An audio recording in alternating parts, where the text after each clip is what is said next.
The message was brief. Just 4 words, cracked and ancient, threaded through static like ghosts clawing from oblivion. Help us! They're coming! It was intercepted by an aging deep space array in the Kuiper Belt, long relegated to monitoring cosmic background radiation. The message shouldn't have registered.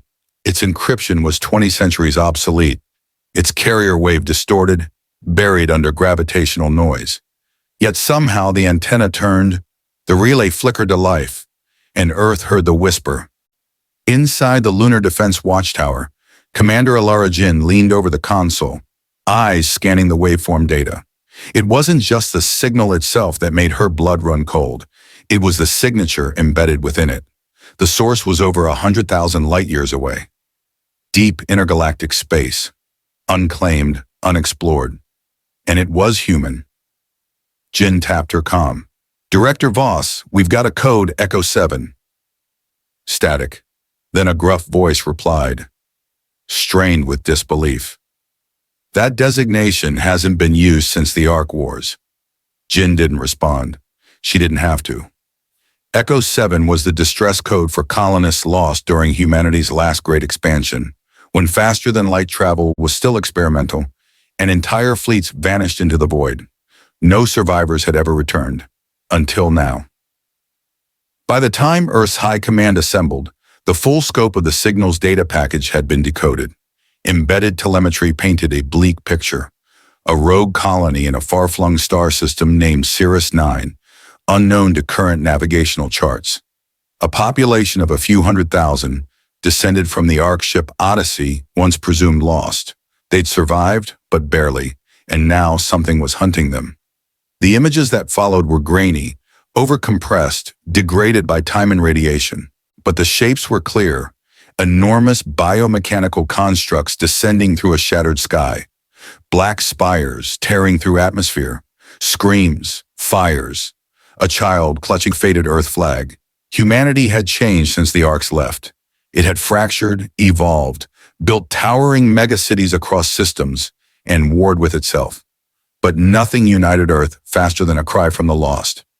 Within 6 hours, the UHSF, United Human Systems Fleet, activated the Skyville Protocol. 1,000 warships mobilized across 7 planetary systems. Old grudges buried, resources pooled, stations converted into shipyards. Volunteers surged. The people of Earth remembered their dead, and the sky darkened with ships. In the cold expanse of Earth's orbital ring, Admiral Saren Voss stood aboard the flagship Nova Aeternum.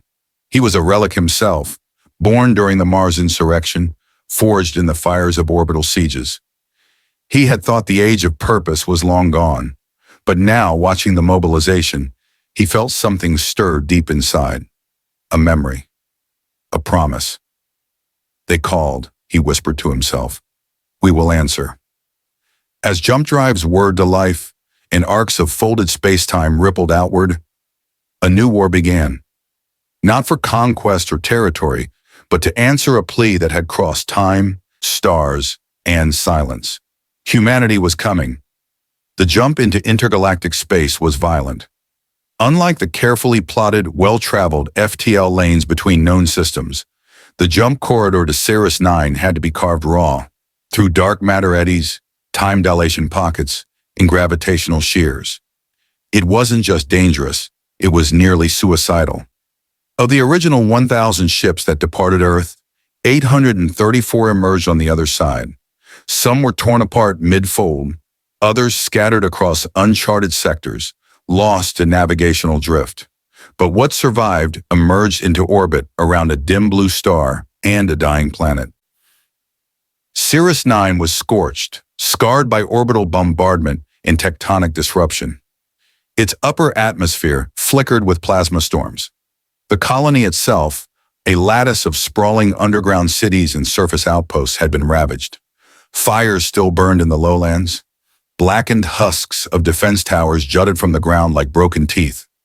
From the bridge of the Nova Aeternum, Admiral Saren Voss surveyed the data. No welcome signal, just static. Commander Alara Jin, now serving as fleet liaison, turned to him. They may not know we're here yet, or they might be hiding. Voss nodded. Deploy scouts. Get eyes on every continent and prep the ground teams. If any survivors are left, we bring them home. Lieutenant Kieran Dax led Fire Team Indigo as they descended through the cloud cover in a drop shuttle. Beneath them, the planet's surface flickered with traces of conflict. Energy scars, craters, and trails of movement from something not human. Dax had read the mission brief twice. What the colonists had described, those biomechanical hunters, didn't match any known species. "Command, this is Indigo 1, he called. "Approaching settlement Theta Zero. Visual confirms partial structural integrity. No sign of hostiles." The shuttle landed with a low hiss. Dax and his team fanned out, weapons drawn, sensors scanning. They found bodies. Civilians, soldiers. Some had died by blast wounds. Others were different. Half dissolved, their internal systems melted. Something had stripped their molecular cohesion. "Sir," came a voice, "you need to see this." Dax followed into a narrow tunnel leading to a sealed chamber. Inside, dozens of colonists huddled, gaunt, hollow-eyed, but alive. At the center of them stood a woman, upright despite her obvious exhaustion. Her clothes were scorched, her face streaked with ash, but her eyes burned. "I'm Governor Ilan Kai," she said hoarsely, "and you're late." In orbit, the fleet was still mobilizing when the first hostile signal arrived. 12 massive constructs dropped from subspace without warning, angular ships shaped like inverted pyramids, each crackling with arcane energy signatures. Voss watched them appear like ink-blotting stars. "Put the fleet on high alert." They didn't broadcast. They didn't demand. They just opened fire. Beams of shimmering violet lanced across the darkness, slicing through their vanguard. 2 human cruisers shattered instantly. Screams filled comms.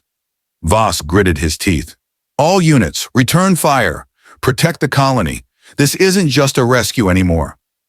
As the sky lit up with war and the ground team secured the first survivors, Earth's fleet answered the call.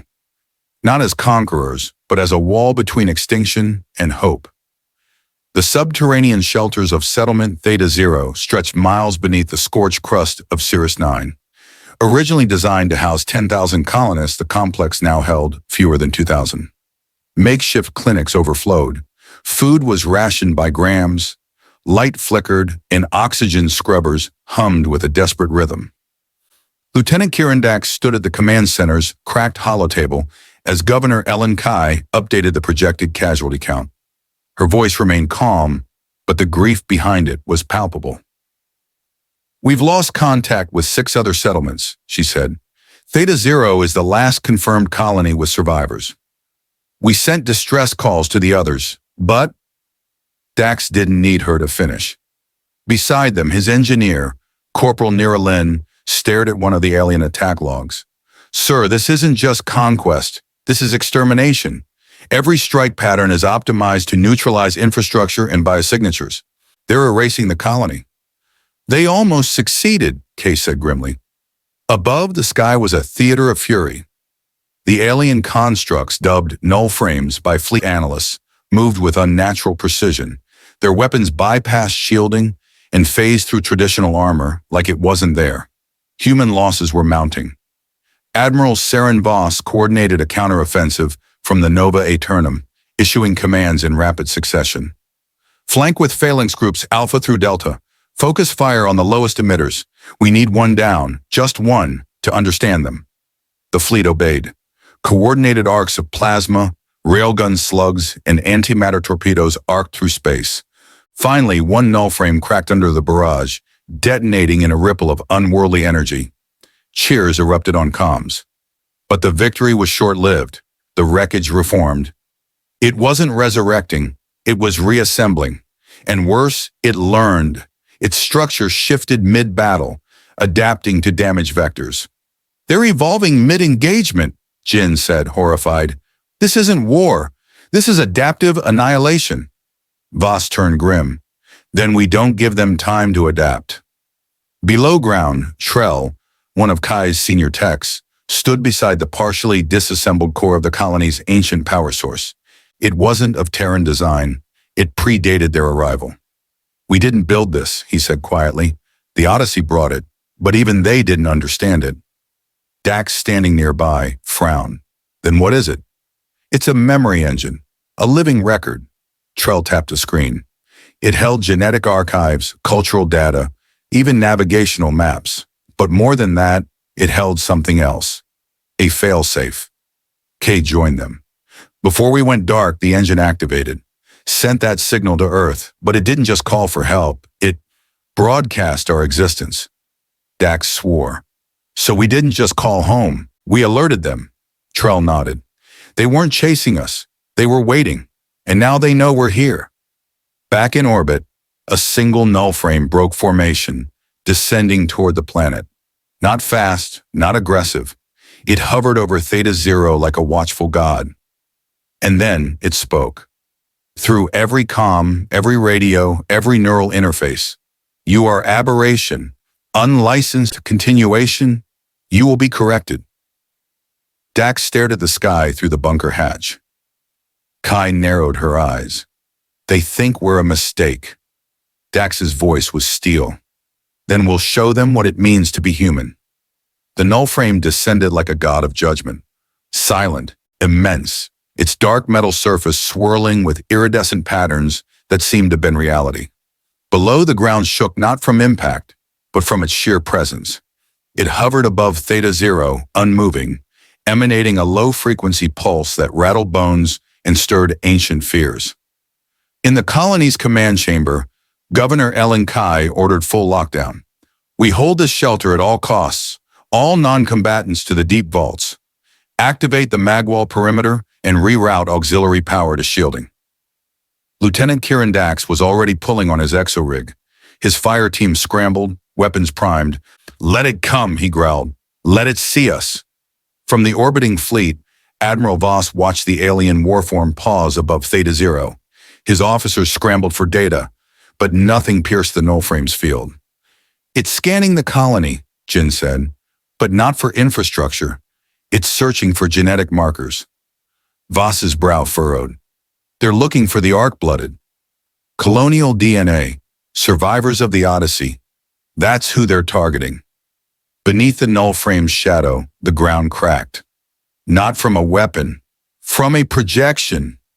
It extended a limb-like conduit downward, tapering into a delicate tendril of pure energy, weaving through the air until it touched the upper dome of the shelter.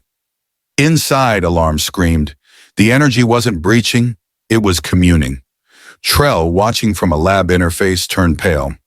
It's trying to interface with the memory engine, the one buried in the colony core. Kay's voice was ice. What happens if it succeeds?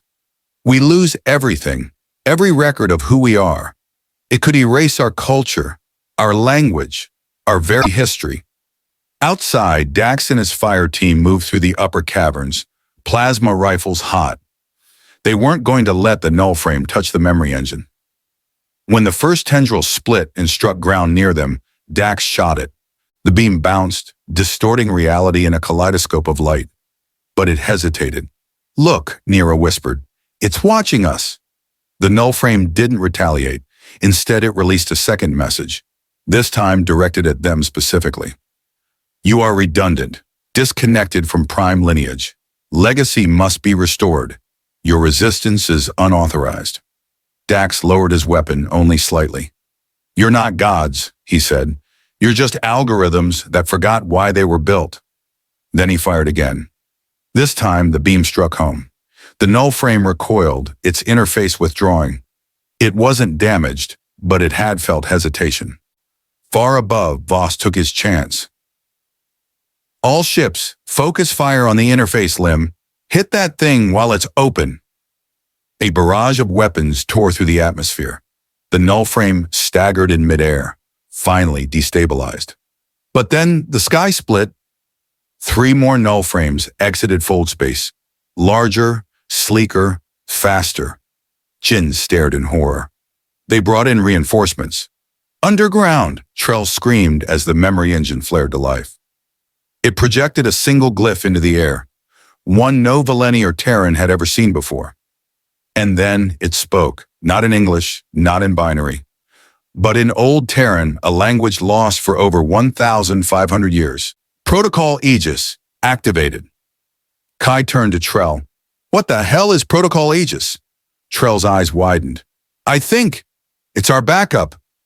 In orbit, a shockwave burst from Cirrus Nine's poles, a signal, encoded, directional, ancient.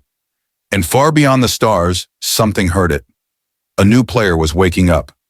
Far beyond the borders of any star chart, buried within a dead nebula, a fleet of ancient vessels stirred for the first time in millennia. They were not of Earth, nor were they of the null frames. They were pre-Earth, artifacts of a forgotten alliance, vessels left in stasis by the first wave of Terran explorers before the collapse of the Arcage. They had been sealed beneath dark matter folds, waiting for a beacon, a voice that had gone silent since the disappearance of the Odyssey. And now, the voice had returned.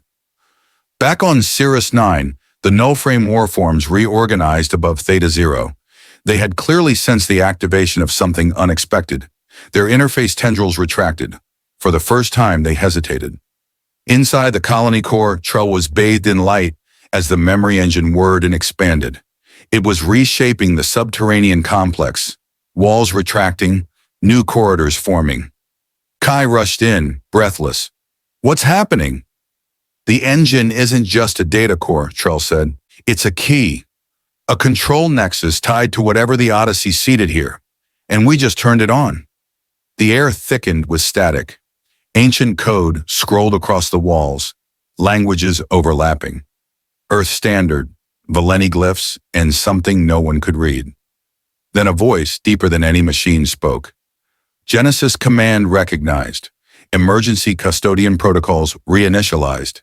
Defensive systems online. In orbit, Admiral Voss watched the new null frames move. They're realigning. Coordinated pattern shift. Jin nodded grimly. They're not fighting blind anymore. They've updated based on our tactics. Then let's change the script. Voss activated Fleet Command's Black Tier AI Alethea. Override standby. Full battlefield oversight. Scramble formation Delta 12. Make us unpredictable. The AI purred. Predictability is for organics. Engaging adaptive mode.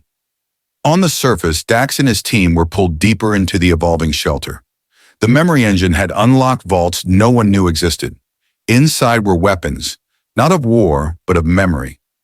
Devices that linked minds, archived emotion, preserved history in neural strands. This isn't just a base, Nira said. It's a cradle. Trell agreed. The Ark ships weren't just colonizers. They were seeders. Each one left a fail-safe colony with enough cultural DNA to reboot humanity if Earth fell. Kai stared at the glowing core.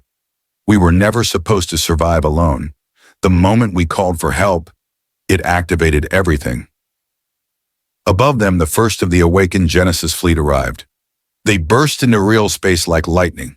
Ships made of alloy and light, with architecture that resembled bones wrapped in crystal. No humans crewed them. Only custodial AIs linked to long-dead captains.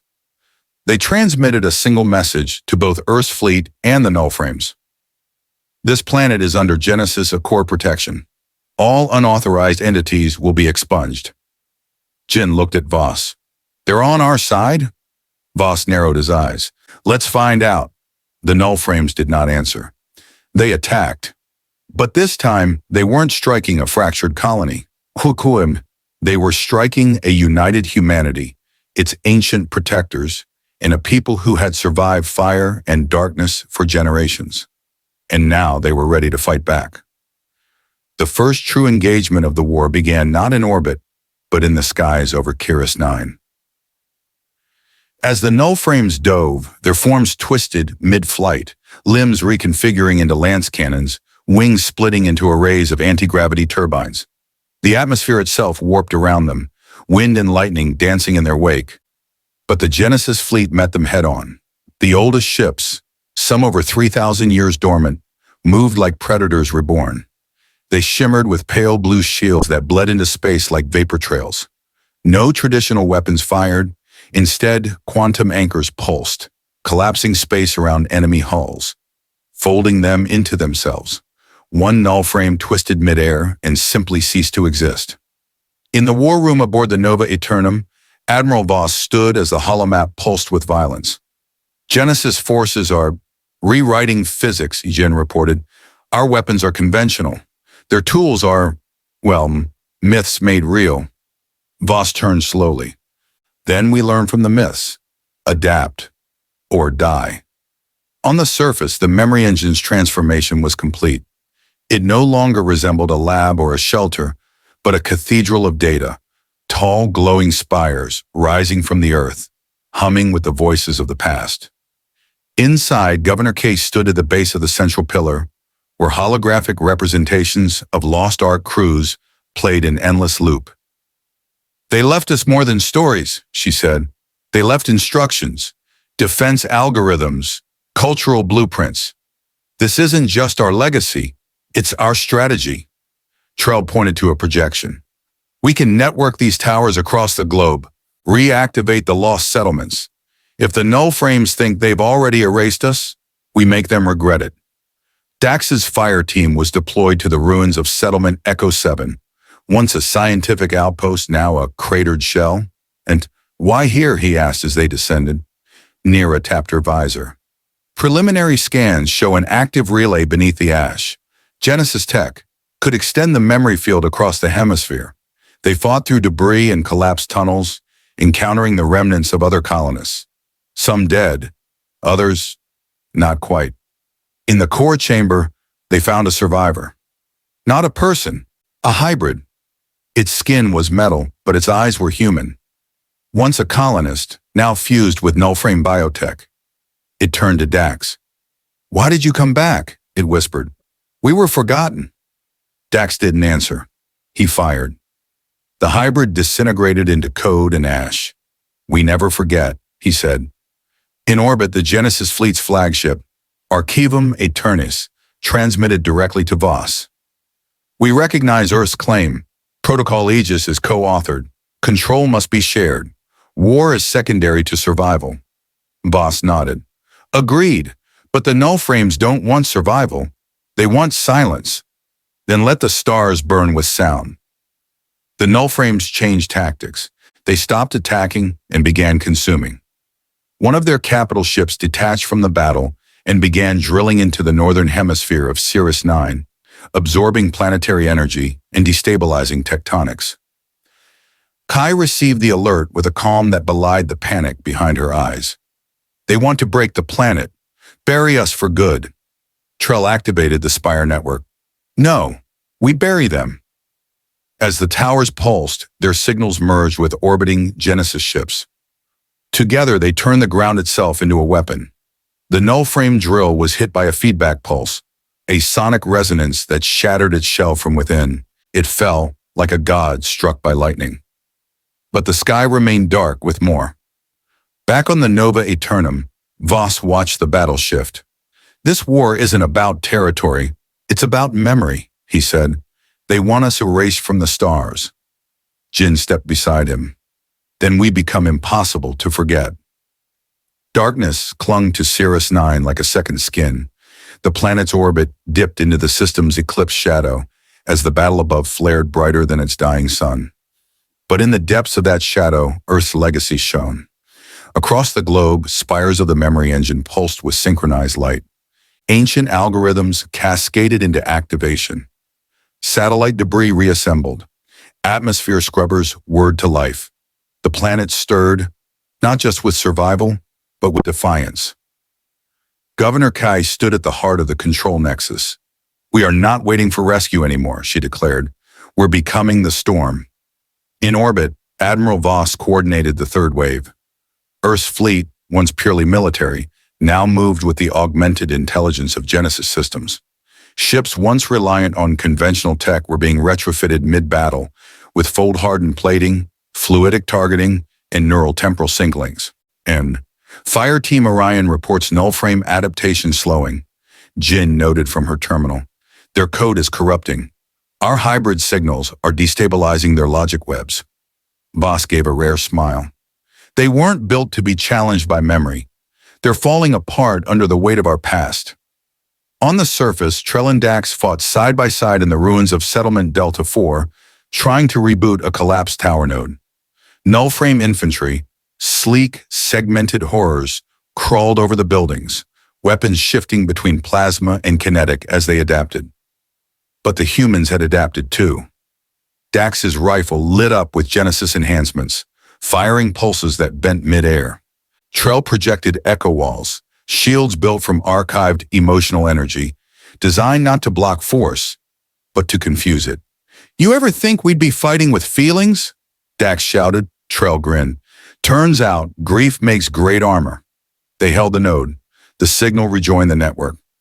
At high orbit, the Genesis fleet initiated the Mirror Pulse, a wide-beam projection of Earth's entire cultural archive, from ancient Earth languages to the last messages of fallen Ark ships.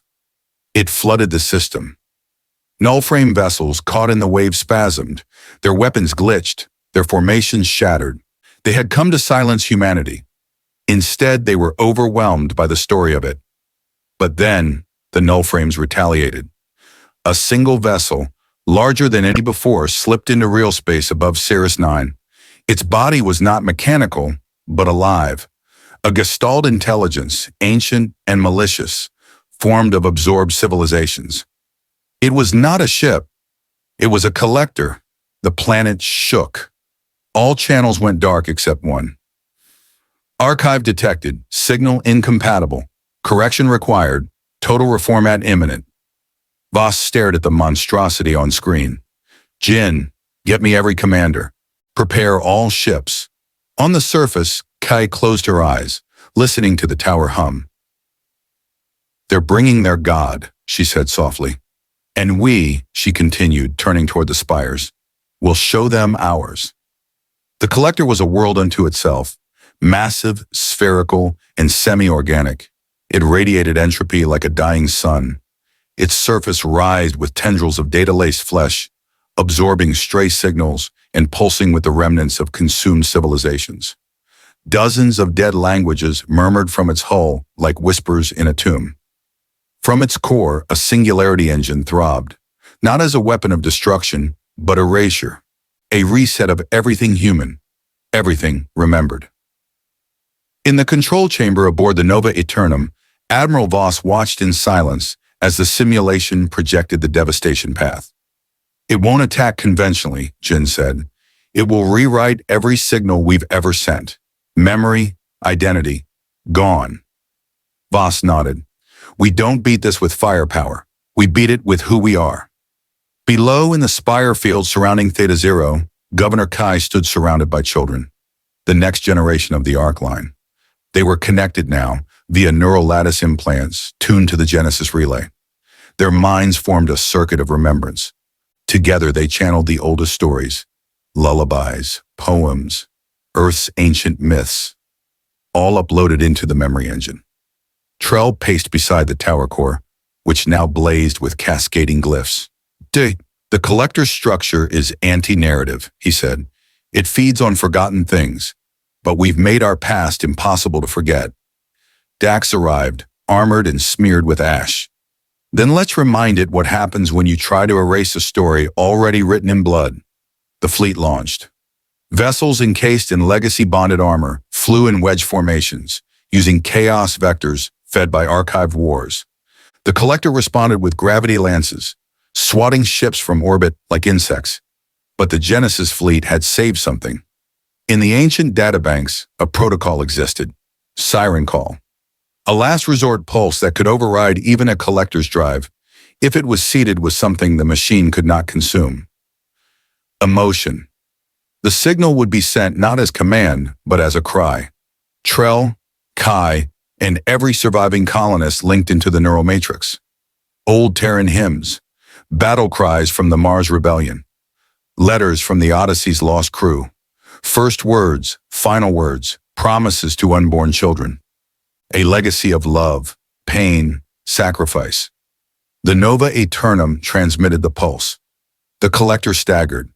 Its tendrils retracted, its shell convulsed. Inside, identities it had long since absorbed began reactivating. Ghosts of lost species awakened in confusion, rage, sorrow. The machine could not consume them. It had hoarded stories for so long, it had forgotten how to silence them.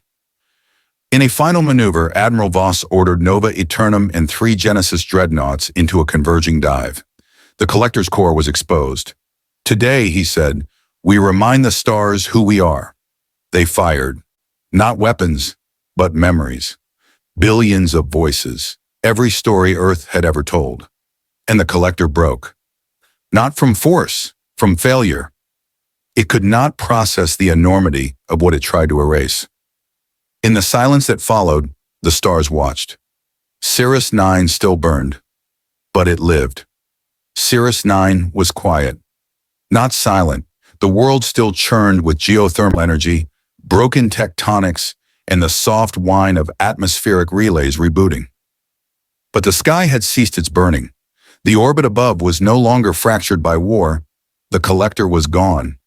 Its remains drifted in low orbit, glowing with residual data like a shredded library set aflame. Pieces of its core collapsed into planetary orbit, burned through the upper atmosphere, and rained down like falling stars. Harmless now, just remnants of a god that forgot why it had ever existed. In the command core of the Nova Eternum, Admiral Voss stood before the central viewport, hands clasped behind his back. His reflection flickered across the glass, old, weathered, but upright. Beside him, Jin sorted through the last data packets from the Genesis fleet. "They're leaving," she said, "returning to stasis." Voss nodded slowly. "Their purpose is complete. They weren't built to watch over the living, only to protect the future. And us," he turned, "we build one." On the surface, Governor Kai walked through the ruins of Theta Zero's upper levels. The spire field still hummed. Children played between them, unchained from fear for the first time in generations. The survivors were gathering again. Other settlements had begun reconnecting.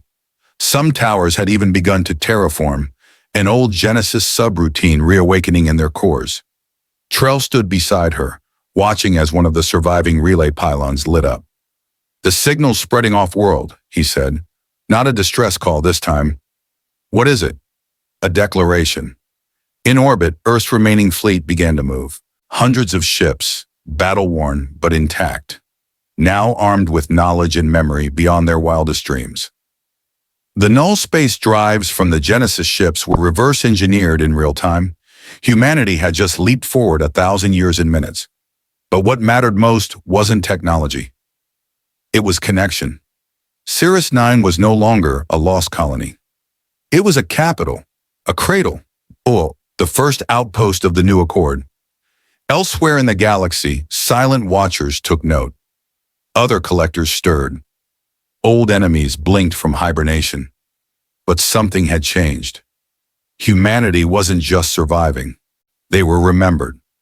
And in the language of the stars, remembrance was strength. Governor Kai uploaded a final statement to the fleet. "To those who hear this, we were the forgotten, the abandoned, the scattered. But Earth came. They darkened the sky with ships, and we rose from ash, hand in hand, memory in heart. We are not alone. We never were." The celebration was quiet. No parades, no speeches. Just warmth, flickering firelight, and the low hum of power systems finally stabilized after centuries of scarcity. On Cirrus 9, survival had never left room for grandiosity. Victory wasn't fireworks. It was breath, it was heartbeat, it was memory not lost. Atop the Genesis spire in Theta Zero, Governor Ellen Kai stood with Admiral Saren Voss, both watching as the first stars broke through the dissipating atmospheric dust. "Do you think they'll come again?" she asked. Voss didn't answer immediately. He gazed upward, past the fading streaks of collector wreckage still falling from the heavens. "They always come again," he said. "But next time we won't just be waiting. We'll be ready." The accord was signed a week later, broadcast through every known and newly reconnected human colony. The Earthborn, the Arc-blooded, the remnants of the Genesis seed, all unified, not through domination, but shared history, through a story they now told together. The Collector's final failure wasn't its destruction. It was inspiration. In the restored halls of the memory engine, Trell finalized the first memory archive, humanity's victory, from the moment the signal left Cirrus 9 to the battle cries echoing in orbit. It would be broadcast to every reachable star. Why share it? Nira asked him. Because forgetting almost destroyed us, Trell replied. So we remember, loudly. Children ran through the rebuilt central plaza of Theta Zero, their laughter echoing between buildings crafted from alloy and stone, old Earth masonry fused with Arkship composite. They carried data slates filled with stories, some thousands of years old, others written yesterday. A new cultural renaissance bloomed in the ashes of war. Not forced, chosen. Admiral Voss returned to the Nova Aeternum, now permanently stationed in orbit above Cirrus 9. A guardian, yes, but also a reminder. He recorded his final message as Fleet Commander. To every soul who answered the plea, thank you. To the ones who fell, we remember. To those watching from beyond our stars, know this. You can silence our comms. You can destroy our cities, but you will never erase our story. Because when you call for help, Earth answers. And when Earth answers, the sky darkens with ships. What did this story mean to you? Let us know in the comments below. Subscribe for more galactic sagas of unity, war, and the indomitable spirit of humanity. Until next time, stay brave, stay curious, and never forget, we were built to remember. 6 months after the Accord, Cirrus 9 was no longer a bleeding wound in the fabric of human space. It was a lighthouse. The memory engine, now dubbed Eidolon Prime, pulsed steadily not just as a databank, but as the living soul of the new Accord. Its resonance reached colonies across distant sectors. It became ritual for each world to contribute one story to its core, a voice in the growing choir of humanity's survival. In the deep void near the collapsed remnants of the Collector, an exploration vessel, UHS Argosy Dawn, detected something unexpected. A beacon. Not human, not nullframe. Older. A fragment of a civilization erased long before the Ark ships ever launched. The crew uploaded its contents. A warning. A plea. A name. The Rightless. A force that did not consume memory, but twisted it. Cultures remembered falsely. Histories rewritten from within, entire species reprogrammed to forget themselves. The message ended with a symbol burned into the hull, a spiral folding into itself. Back on Cirrus 9, the Accord High Council convened for the first true session. Delegates from Earth, the Ark worlds, Valani enclaves, and Genesis Fleet AIs attended. Governor Kai chaired the gathering. We were born in fire, broken across light years, and remade in memory. But peace is not the end of purpose. It is the beginning of preparation. Trell added, we have technology that lets us speak to stars. Now we must teach stars to listen. In the newly established Archive Academy, young cadets trained with story weapons, devices that stored not bullets, but identities. Soldiers who fought not just with tactics, but with conviction encoded into memory-laced weapons. When they fired, they reminded enemies who they were. Dax, now Commander Dax, led an expedition beyond the known rim. He took the children of Cirrus 9 with him, not as warriors, but as witnesses. As proof, his final broadcast before fold space initiation was short. Whatever's out there, we meet it standing. We meet it remembering. A monument was erected in the Genesis Spire courtyard. A single crystalline ark inscribed with every known name of the dead, those who lived, fought, and were lost so that others could speak. It was titled The Voice Eternal, and beneath it, a single sentence. They called, we came, and now we carry flame. Thus ended the War of the Signal, and so began the Age of Echoes. What legacy would you leave behind? Comment your answer below. Subscribe and join us again, because in the galaxy's darkest hours, stories are the stars that guide us home. And we are the storytellers of Earth.